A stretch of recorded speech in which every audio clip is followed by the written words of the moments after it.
Good morning to my lecturer and my fellow colleagues. My name is Paulette Raffet and an office administration teacher. And today I will be teaching a lesson based on the topic communication. So you may ask yourself, what is communication? So here I have a definition for communication. And it says that communication is the process of transmitting information, ideas, thoughts, or feelings from one person or group to another.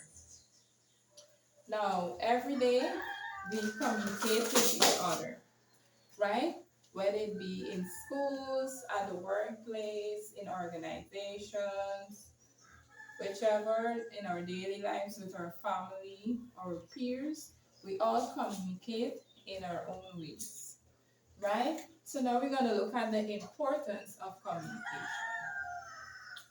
One, promoting understanding. Now, when we communicate well, persons understand better. We promote understanding amongst peers, amongst groups, amongst our circle, right?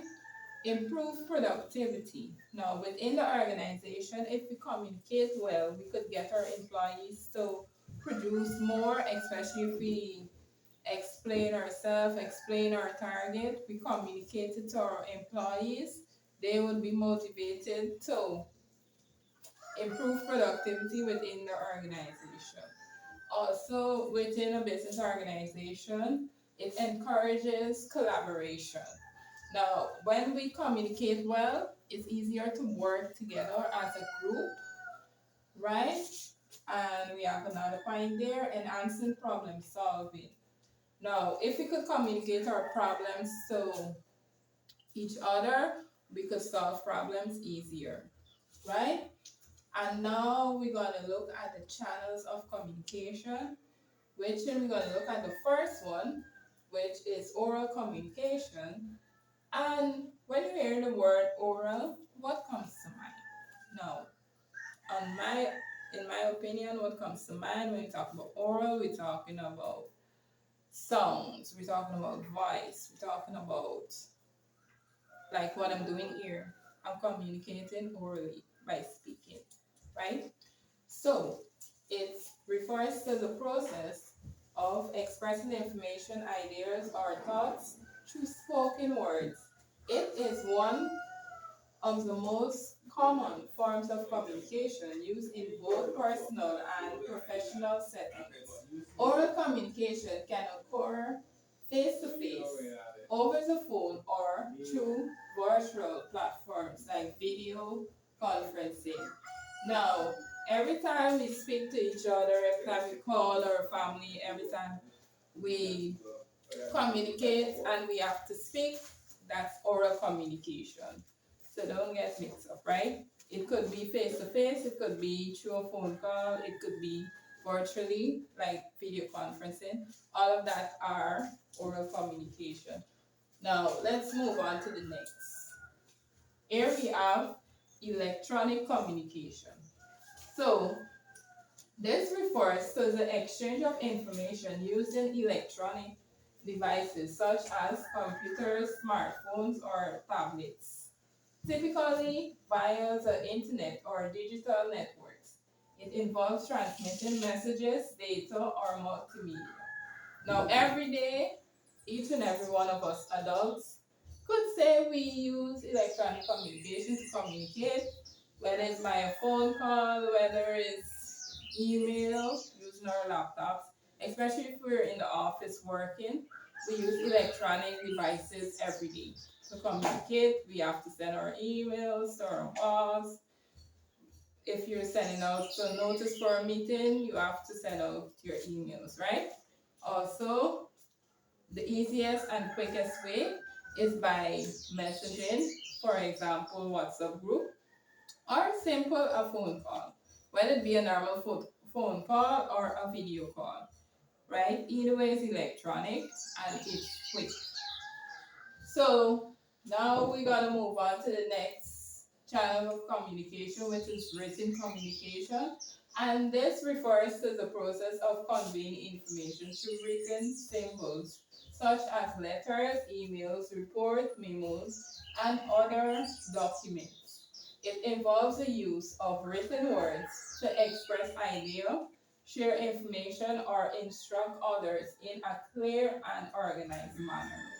Now, this is where written communication comes in through letters. If you want to send a letter, if you want to send a notice, all of those are examples of written communication. Even a text message is a written communication. If you send a message, an email is an example, all of that, right? And now we're going to look at the final channel of communication that we have here on display.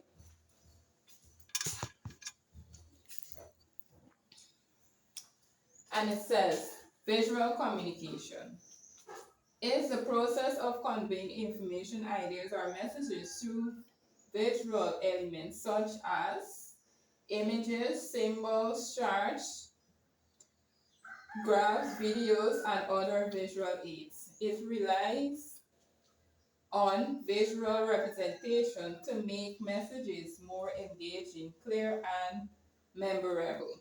Now, when we say visual, it's talking about things we could see, right? For example, when we're driving on the road, there's a lot of visual signs.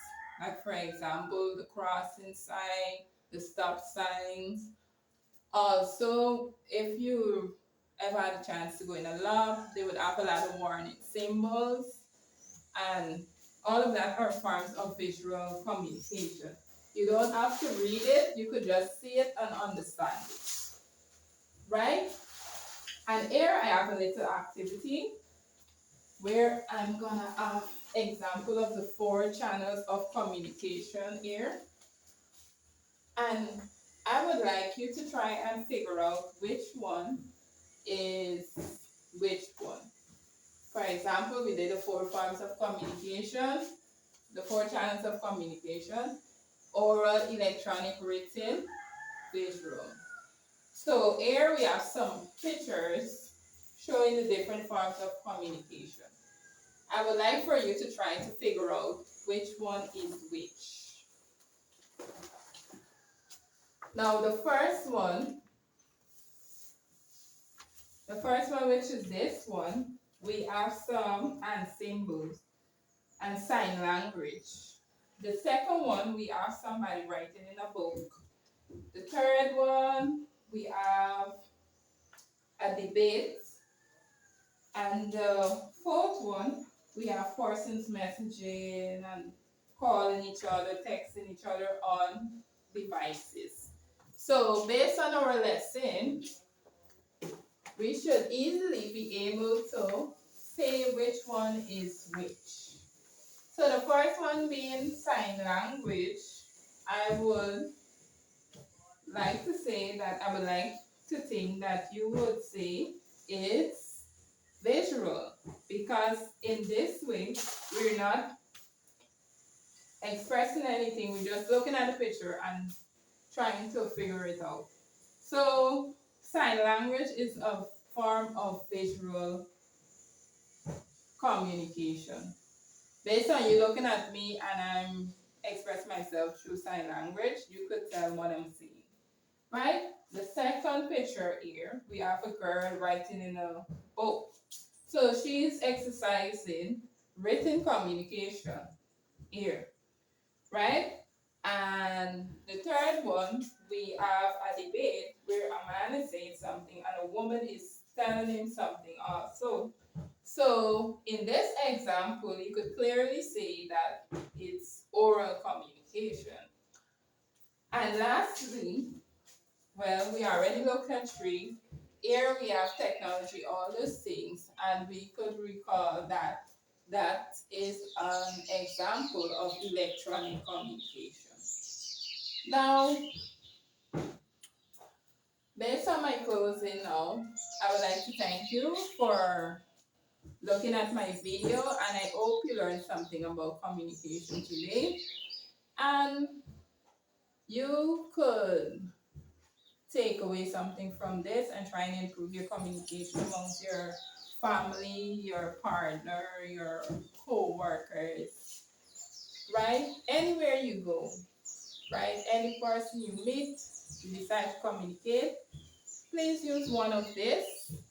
And I hope this lesson was helpful to persons looking to learn something about communication within the office administration subject. And I would just like to say thank you and have a great day. Bye.